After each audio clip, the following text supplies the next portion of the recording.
Welcome back to another Artifact Corner. Today we will be looking at a beautiful tin from the Edwardian period.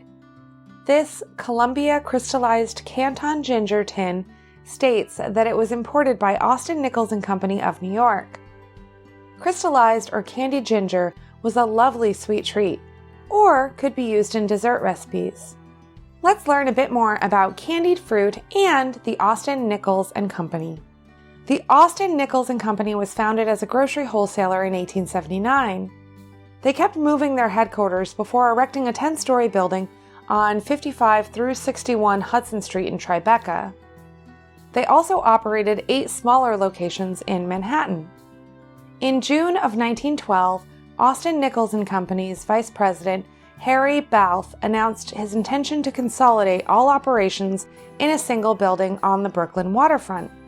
The consolidated headquarters would save money and allow easier accessibility from the nearby waterfront and rail terminal, as well as from surrounding streets.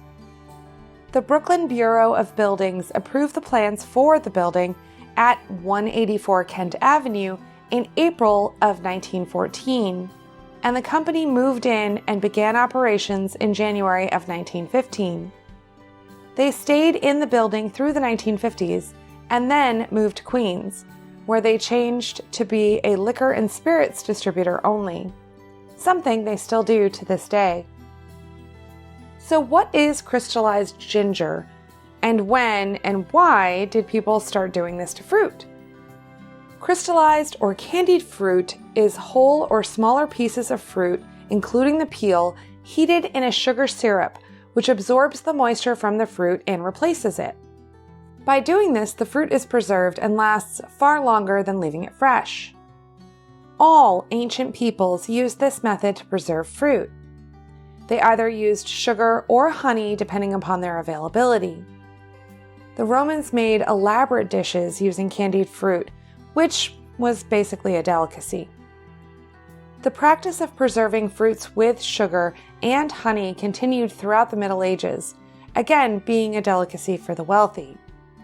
The average person could candy things, but only if they could afford the sugar or honey, which was very expensive. In the 18th and 19th centuries, candied fruit was still more for the upper and middle classes. But using honey and sugar to preserve fruit meant that people could still eat the fruits safely in the winter when nothing else was growing. In the Edwardian era, you could purchase small tins of candied fruit and things like our candied ginger. If you would like to try candied orange peel, here's a quick recipe. Remove the peel from 2 large oranges. Slice into 1/4 inch wide strips. Cook the peels in a pot of boiling water for 15 minutes. Drain them, rinse them, and then drain them again. In a large pot, bring 3 cups of sugar and 3 cups of water to a boil and dissolve the sugar. Add the peels, reduce the heat, and simmer for 40 to 45 minutes or until very soft, and then drain them. Toss the peels in sugar and place them on a large sheet pan to dry for 1 to 2 days. Prepared this way, they can be left at room temperature for a month or frozen for up to 2 months. Our ginger tin is in quite good condition. It still opens and closes easily, and the decoration on it is vivid and quite lovely. If you give the candied peel recipe a try, let us know in the comments below. This tin is a beautiful glimpse into the early 20th century, and we are so lucky to have it in our collections. Thanks so much for stopping by.